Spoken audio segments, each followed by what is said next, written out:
जय हिंद दोस्तों, वंदे मातरम।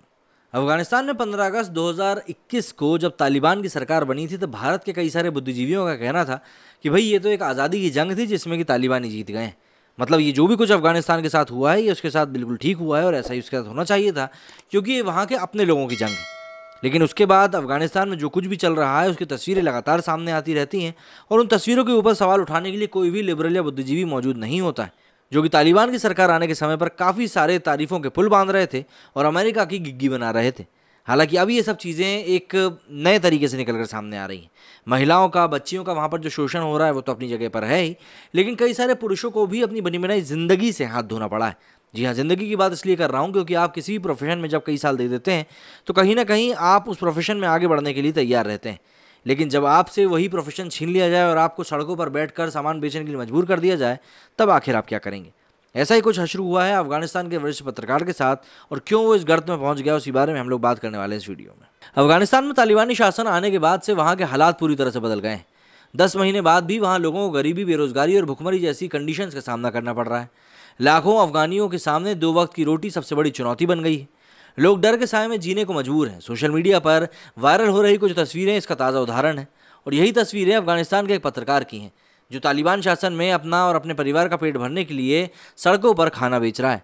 उनकी हालिया तस्वीरों को देखकर अंदाज़ा लगाया जा सकता है कि वो अपने ही देश में किस तरह बद से बदतर ज़िंदगी जीने को मजबूर है।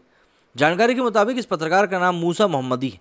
उन्होंने अफगानिस्तान के विभिन्न टीवी चैनलों में बतौर एंकर और बतौर रिपोर्टर कई सालों तक काम किया है, लेकिन अब वो बेरोजगार हैं।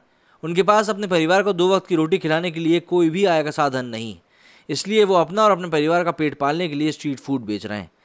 कबीर हकमाल ने इसको लेकर ट्वीट करते हुए लिखा, he journalist life in Afghanistan under the Taliban.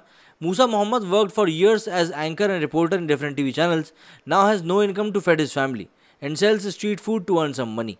Suffer unprecedented poverty after the fall of republic. उल्लेखनीय है कि तालिबान ने 15 अगस्त 2021 को अफगानिस्तान की सत्ता पर फिर से काबिज होने के बाद पुरुषों और महिलाओं पर अलग अलग प्रतिबंध लगाए हैं।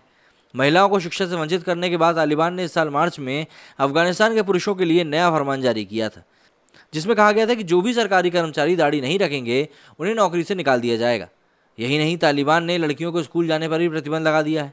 गौरतलब है कि तालिबान अफगानिस्तान में अपने 96 से 2001 के शासन में मानवाधिकारों के हनन के लिए जाना जाता है, लेकिन दूसरी बार सत्ता में आने के बाद उसने वादा किया था कि वो एक बार फिर से ऐसा सख्त रुख नहीं अपनाएगा। हालांकि इसके बाद भी रूढ़िवादी सोच वाले तालिबान द्वारा ऐसे फरमान जारी किए जा रहे हैं जिससे कि अफगान के नागरिक बद से बदतर जिंदगी जीने के लिए मजबूर हो गए हैं। मतलब पत्रकारिता तो किसी भी देश के एक स्तंभ के रूप में देखी जाती है, लेकिन पत्रकारिता भी तब तक ही अच्छी चलती है जब तक कि पत्रकार को उनके हिसाब से पैसा दिया जाता है। और फिर बात वही आ जाती है कि भाई आप कंडीशन भी तो देखिए ना, वहाँ पर कंडीशन कैसी हो चुकी है। लोगों के लिए खाने को सामान नहीं है, पैसों की तो बात आप छोड़ ही दीजिए। मेरी स्टूडियो फिलहाल इतना ही। जय हिंद, जय भारत।